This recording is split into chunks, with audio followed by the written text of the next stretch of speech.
story behind the name of Greasy Zoes is it's just based on completely the opposite of what we are and what we do. My mum named the restaurant, and it's just based on a bit of an oxymoron, a bit ironic because we're not greasy at all. That's not the real story. Well, it's essentially the story. The story is that when Zoe was a little girl, she used to do cooking competitions at the Melbourne show and the Seymour show, and her mum used to say, one day I'll be out the back slinging hash in Greasy Zoes.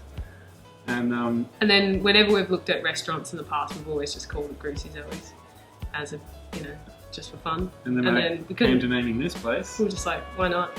It's funny. We don't want to take the name too seriously. It's not the most important aspect of the restaurant. And it's very easy to remember. So part of, I guess, the ethos of this place is that we like handcrafted and handmade, artisan. So even down to like the music that we play is all on a record player. Even the record player is handmade. A Rager. The whole shop fit out was done by a friend of mine, a carpenter friend of mine who has a mad passion for handmade, hand joining. All the materials were essentially donated to us by local people in the area. So all the woods, sort of local wood from local places. Everything that we make here is done by hand. All the bread, the butter, the preserves, pickles, ferments. We do everything basically. So when you come and eat at Greasy Zoes, it's like having a home cooked meal basically, but just with a modern twist. It's pretty important at Greasy Zoes for us to know where our produce comes from. A lot of the time I think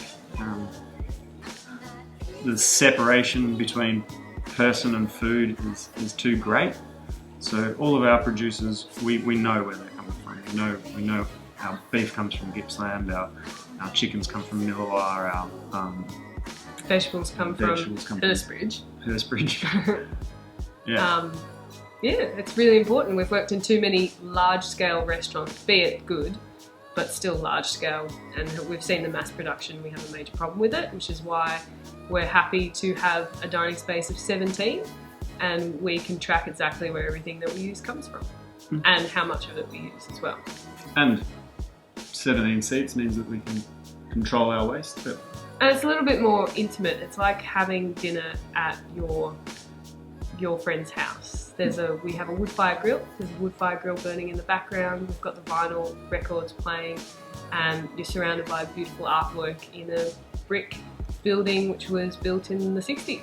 So there's definitely a lot of thought that's gone behind it.